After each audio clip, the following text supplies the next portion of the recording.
Now children, we will see written sources of history. You know what are the examples of written sources of history? Collecting coins and copper plates with inscription on them. Documents like official records, personal correspondence and diaries. Historical books, old books, manuscripts, pictures, photographs, etc. Now these are the sources of written sources of history. Official record, coins, copper plates with inscription on them, documents like official records, personal correspondence, diaries, historical books, old books, manuscripts, pictures, photographs, etc. And how these written sources of history are to be preserved and conserved. First point, completing uh, second point, sorry, completing necessary mechanical and chemical process of cleaning for the conservation and preservation of the collected documents. Ascertaining the historical value of collected documents. Exhibiting selected documents. Publishing edited documents and research reports. So children, first, whenever a person or who is going to preserve and conserve or written sources of history, he is supposed to collect those written sources of history. Understood? After collecting, necessary mechanical and chemical process for cleaning those uh, written sources should be there, so that it can be preserved and conserved for the future. Understood? So cleaning is very important. Ascertaining the historical value.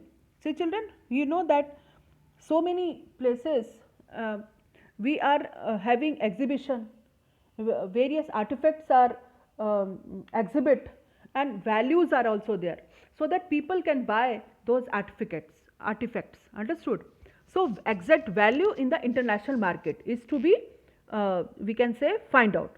So we know that so many artifacts and so many bronze statues, silver statues are smuggled from our country to various other countries, because in the international market the value is so much, it is above lakhs and lakhs. Understood?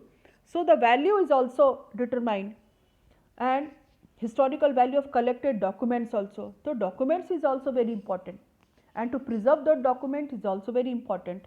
So international value is also there. Understood?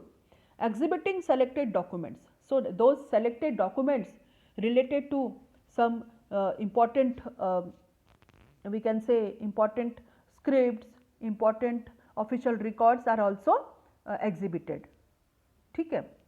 Next, publishing edited documents and research reports. So lastly, everything is to be published, everything is given report to the government, and some reports are also exhibit for the public awareness. Understood? So these are the ways through which written sources of history can be preserved and conserved for the future generation. Now what type of training is required for the written sources of history? First, see the last paragraph right side. Necessary training. Knowledge of scripts like Brahmi, Modi, Persian and their development. Basic knowledge of social organization and tradition, literature and culture, dynasties, administrative systems, etc. of past societies. Knowledge of various schools and styles of paintings and sculpture art and history of their development. Knowledge of types of paper, ink and colors. So children, it is very important that whenever written sources of history are to be preserved and conserved, that particular person, it is obvious that he need to have some certain specific skills. So for written source of history, he or she should have the knowledge of the script like Brahmi, Modi, Persian and other languages which was a language of the past. So he should have the basic knowledge of those script. Understood? Basic knowledge of social organization tradition, that what type of tradition and social organization was there, if that uh, if that script or that particular artifact belongs to that which year, which century. So what type of social organization was there, how the life of the people was there, what tradition was there, what type of culture was there, which dynasty was there. So this type of knowledge, historical knowledge should be there. If the person is handling those written sources of history, he or she should have the knowledge of history about past. Understood? That is very important. A person who is not having any type of historical knowledge, he cannot handle those written sources or any sources of history. He should have deep research in that particular area. Understood? Now next, knowledge of various schools and styles of painting and sculpture art and history of their development. We have already studied about various schools of art. So if the person is handling that written source of history, any document, any script, he or she should have the knowledge of various schools which was developed during those centuries. Understood? Now, with example, Gandhar school of art, Maratha style of painting. So these type of things which was developed during the past, that certain knowledge should be there with that person. Understood? Unless he is not having that knowledge, he cannot handle, because he is not able to know the important value of that thing. Understood? So he should or she should have the knowledge of various schools, different styles of painting and sculpture art and their development. Why this was very important? Why this is needed to be handled with care and preserve and conserve, and why, what is the importance of that thing. Understood? Unless he is not having knowledge about those things, he cannot handle those things. So knowledge of history should be there.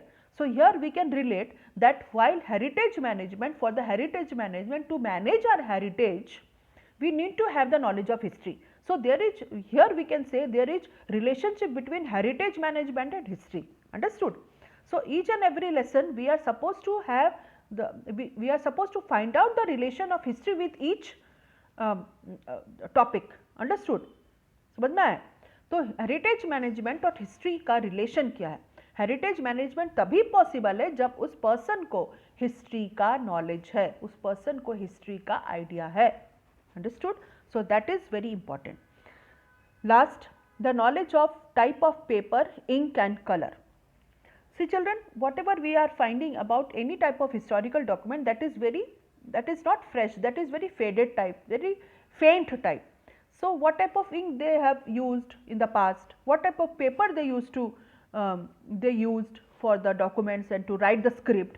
So that is very, the knowledge should be there, the person, with the person, that this script was written in that type of paper, the quality of paper is that the paper was made from this materials and the color was that. So this type of knowledge is very essential.